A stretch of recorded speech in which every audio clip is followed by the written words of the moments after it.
We are all taught, from a very young age, that faith is the ultimate virtue. It's the bedrock of religion, the substance of things hoped for, the evidence of things not seen. It's praised in sermons, celebrated in inspirational stories, held up as the highest form of spiritual strength, the one thing that can move mountains. From the simplest Sunday school lesson to the most complex theological seminary, the message is unwavering. Strong faith is blind faith. It is the ultimate shield against doubt, a noble, almost superhuman quality that the most revered figures in history, from Abraham to the apostles, are said to have exemplified perfectly. The common understanding, the expectation we're all given, is that the more complex and intellectual the challenge, the more profound the faith required to overcome it. We assume that faith is a fortress, designed specifically to withstand the toughest philosophical and scientific scrutiny the world can throw at it. But what if the exact opposite is true?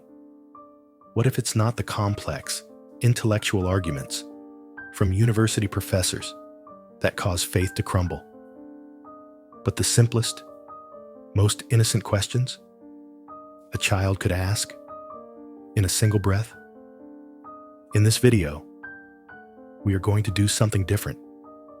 We are going to apply a series of devastatingly simple questions, the kind we are often told to dismiss or ignore, directly to the core tenets of major world faiths. And by the end, you will see, with stunning clarity, why these basic, fundamental inquiries, and not the grand philosophical debates, are what faith structures fear the most. If you're ready to see the unvarnished truth behind what we believe and why we believe it, make sure you like this video and subscribe right now. Because what comes next will fundamentally change everything you think you know about belief. To understand why these simple questions are so devastating, we first need to be brutally, uncomfortably honest about what faith actually is.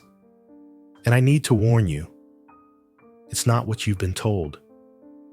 We often use the word faith interchangeably with trust, but that's a semantic trick, a comfort blanket. We say, I have faith my chair will hold me, but that's not faith. You've sat in chairs before. You understand physics. That's evidence-based trust. True, raw faith, the kind demanded by religious doctrine, is something else entirely. By its very definition, it is belief without evidence, or more alarmingly, belief in spite of contrary evidence. It is the conscious setting aside of observable reality, logic, and consistency in favor of a prescribed belief. That is its core function. Now, contrast this with reason. Reason, logic, and the scientific method operate on a completely different operating system. Their foundation is evidence, testing, peer review, and most importantly, falsifiability, the willingness to be proven wrong. It's a system built on curiosity and doubt. Think of it like this. Reason is the bridge inspector. He checks every single beam, every weld, every concrete pillar. He wants to find a weakness so he can fix it. Faith is being handed a manual that says the bridge is safe, being told to walk across, and being warned never to look down at the structure below. Questioning the manual is seen as a failure of your character, not a valid inquiry into the bridge's integrity. This is the fundamental fault line. This is the crack that runs through this entire debate. It's not a battle of equal opposites. It's a clash between two incompatible frameworks for determining truth. Once you see this distinction with crystal clarity, you realize something profound. Faith isn't just a different way of knowing. It's an entirely different game. A game with one crucial, unspoken rule. Don't ask for the score. Don't check the rules. Just play. And that is precisely why our first simple question is so powerful, because it breaks that rule immediately. So, let's play by reason's rules for a moment. Let's ask the first simple question, the one that occurs to every child at some point, only to be shushed by the adults in the room.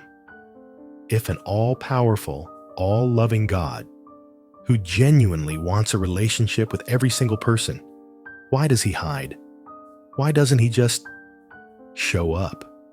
Think about it. We're told this being is omnipotent, capable of anything, and omnibenevolent, possessing perfect love.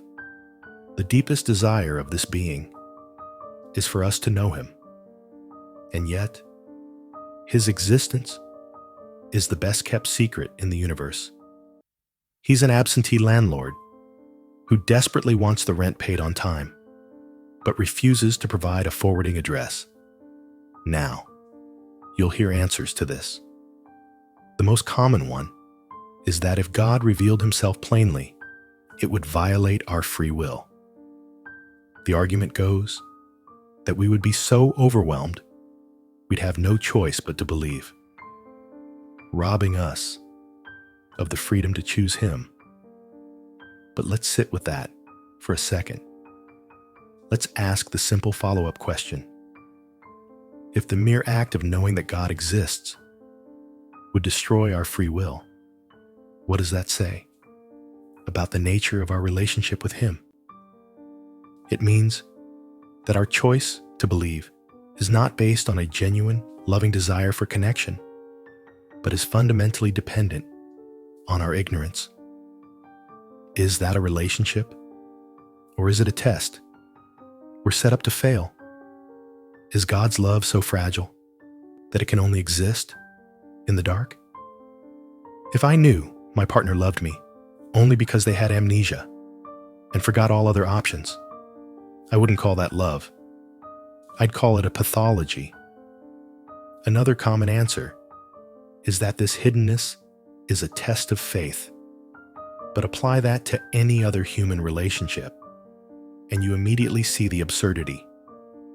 A parent who hides in the closet for their child's entire life, leaving only cryptic notes, and sending friends to deliver messages, all to test the child's belief that the parent exists, would not be called wise or loving.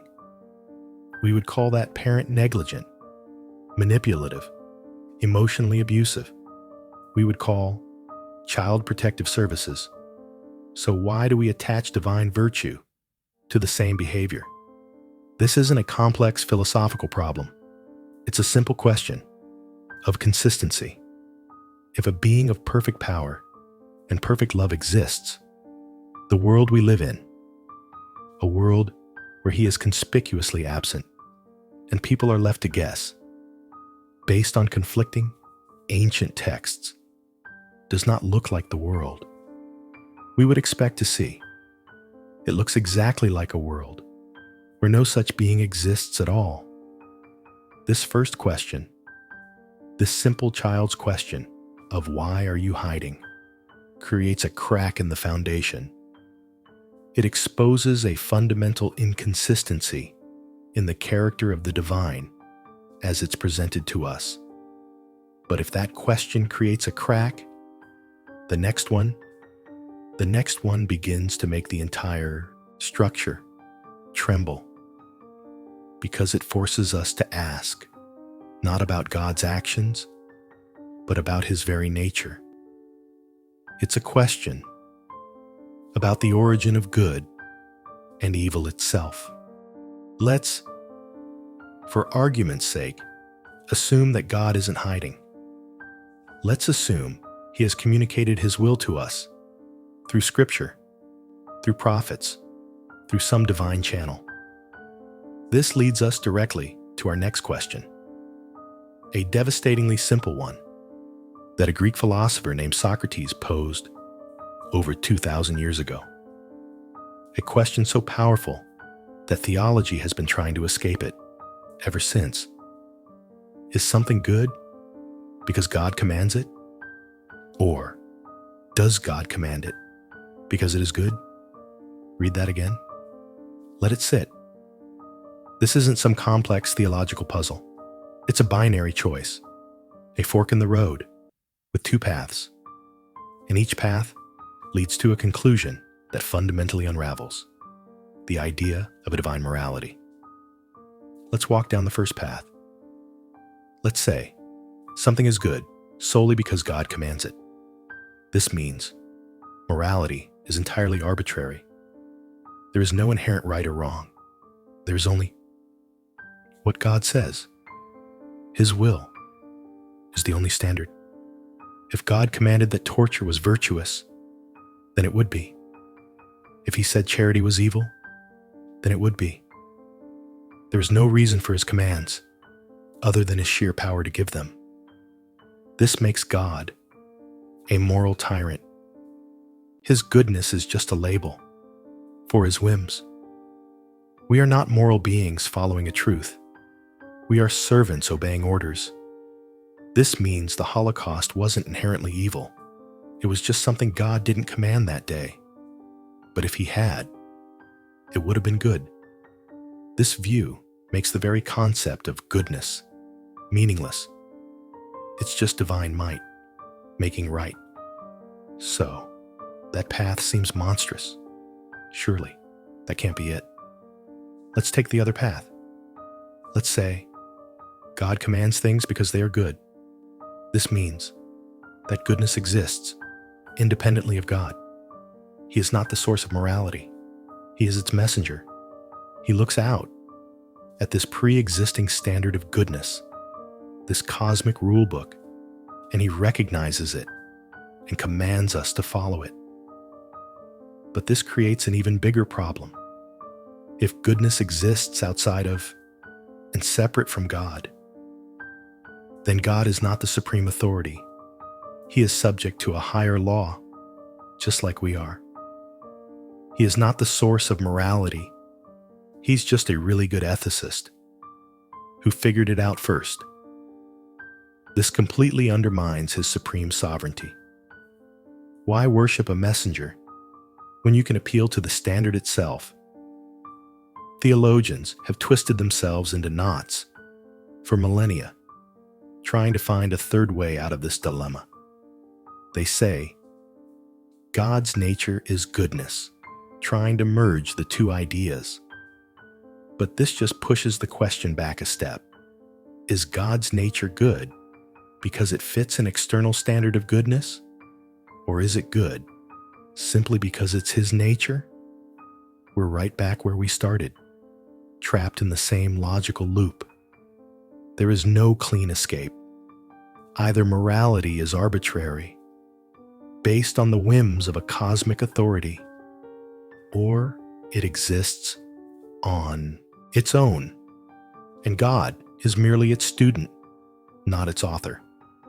This simple question, first asked in the dusty streets of Athens, exposes a fatal flaw in the very idea of a divinely sourced morality. It separates God from goodness, and in doing so, it pulls the philosophical rug out from under everything. But this question is about external morality, about the rules of the universe.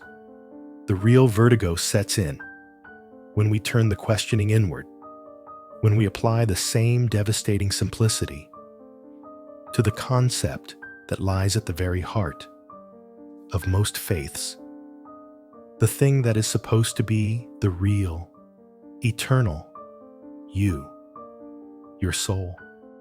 These questions about God and morality are vast, cosmic.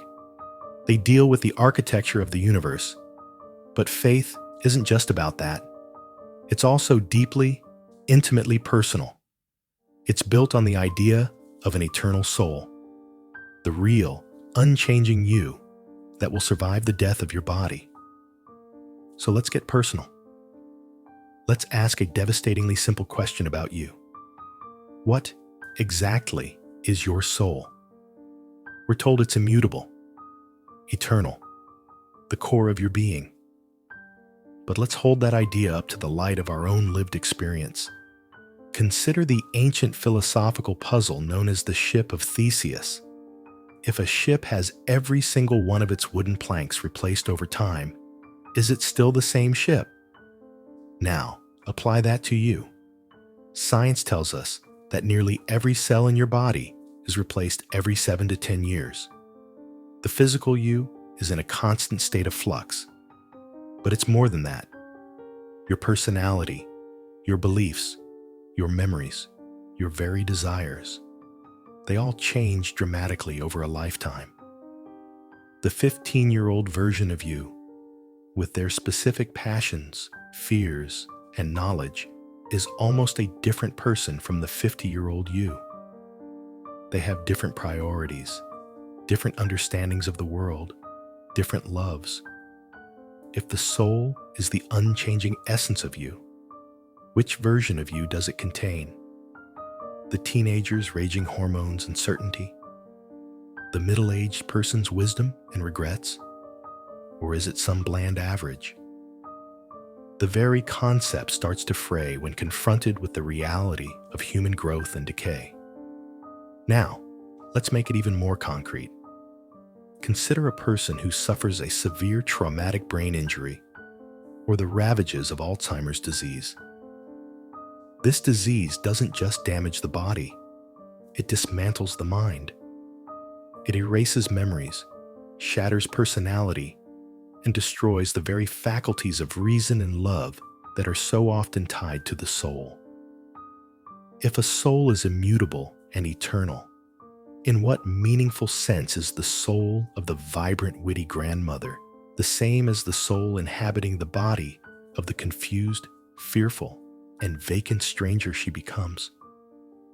If the soul is untouched by the physical brain, why does damage to the brain so completely alter the expression of that soul? The simplest answer, the one that requires the fewest logical contortions, is that what we call the soul, our consciousness, memory, personality, is not some separate ghost in the machine. It is the machine. It is the emergent property of the brain itself. Modern neuroscience shows this again and again. Change the brain with chemicals, electricity, or trauma, and you change the person. There is no evidence of a separate, immutable self that remains untouched by this physical manipulation. So we're left with the simple, haunting question: how can something that changes so completely, that is so utterly tied to the fragile, mutable biology of the brain, be considered eternal and immutable? The idea of a simple, unchanging soul isn't just hard to prove. It becomes almost incoherent when faced with the reality of how we actually exist in the world. When you realize the soul might not be a coherent concept, it doesn't just stop there. It pulls on a single thread, and the entire tapestry begins to unravel. It calls into question heaven, hell, reincarnation, the entire cosmic justice system of the afterlife that is built upon the premise of an eternal, continuous self. And that realization, that vertigo, leads us to our final and most practical question. It's a question that brings this entire conversation down from the philosophical clouds and lands it squarely in your lap, right here, right now. It's a question about responsibility. All of these questions, about a hidden God, about the source of goodness, about the soul, they all lead to one final, and perhaps most important inquiry. This one isn't about theology or philosophy. It's about responsibility. It's about the rules of the game we play every time we talk about truth. The question is this: Why is the burden of proof on me to disprove your claim and not on you to prove it? Think about a courtroom. The entire justice system is built on a simple, brilliant principle. The prosecution must prove the defendant's guilt. The defense does not have to prove innocence. The burden is entirely on the party making the extraordinary claim. This is the only way to avoid a tyranny of accusations, where anyone could claim anything, and you'd be forced to disprove it. Now, apply that to the biggest truth claim ever made, that a specific, invisible, omnipotent God exists and has a specific set of requirements for your eternal soul. This is the most extraordinary claim imaginable, and yet the burden of proof has been miraculously flipped. You are told you must disprove it. You are told that your doubt is a character flaw, not a rational position. Let me make this simple. If I tell you there's a tiny, invisible, silent, intangible dragon living in my garage, who would have the burden of proof? Me, for making the claim? Or you, for being unable to disprove it? The answer is obvious. The obligation is on me to provide evidence for my dragon. Your skepticism is the default, rational position. Now, you might have heard of Pascal's wager, the idea that it's better to believe in God just in case, because the potential payoff is infinite, and the cost of being wrong is small. But this gamble collapses under one simple question. Which God? How do you know you're wagering on the right one? You are betting your one and only life on the specific God you were most likely born near. You are wagering that the God of Abraham is the correct one and not Zeus, or Odin, or Vishnu, or any of the thousands of other gods humanity has worshipped, each of whom promises paradise for belief and hell for disbelief. The Muslim believes Allah is the true God, and the Christian is damned. The Christian believes Jesus is the way, and the Hindu is mistaken. They can't all be right, but they can all be wrong. Pascal's wager isn't a safe bet. It's a lottery with thousands of losing tickets, where picking the wrong one, or picking no ticket at all, results in the same terrible punishment. It's not a rational calculation. It's a coerced gamble based on fear. This final question isn't about attacking what you believe. It's about asking why you believe it in the first place. Is it because of evidence, reason, and a fair assessment of the facts? Or is it because of cultural accident, childhood indoctrination, and the immense social and psychological pressure to accept a claim that has never met its burden of proof? This shifts everything from a debate about gods and souls to a matter of basic intellectual honesty. And that brings us to our conclusion. So, why does faith collapse under simple questions? The uncomfortable answer is because it was never designed to answer them. It was designed to discourage them, to label them as dangerous. The complex apologetics, the 1,000-page theological texts, they are not a sign of strength. They are a smokescreen, an intricate tapestry woven to cover the simple, foundational cracks in the structure. True intellectual strength isn't found in avoiding these questions, but in confronting them head-on, no matter where they lead. If a belief system cannot withstand the basic, innocent curiosity of a child asking why, if it requires you to suspend the very logic you use to navigate every other aspect of your life, then perhaps it is not a foundation worth building your entire life upon. Perhaps it is not a path to truth, but a barrier to it. Remember this: Faith doesn't collapse under the weight of complexity. It evaporates under the light of simplicity. What was the question that challenged your beliefs the most? Let me know in the comments below. If this video made you think, share it with someone who needs to see it, and subscribe for more unflinching conversations. Thanks for watching.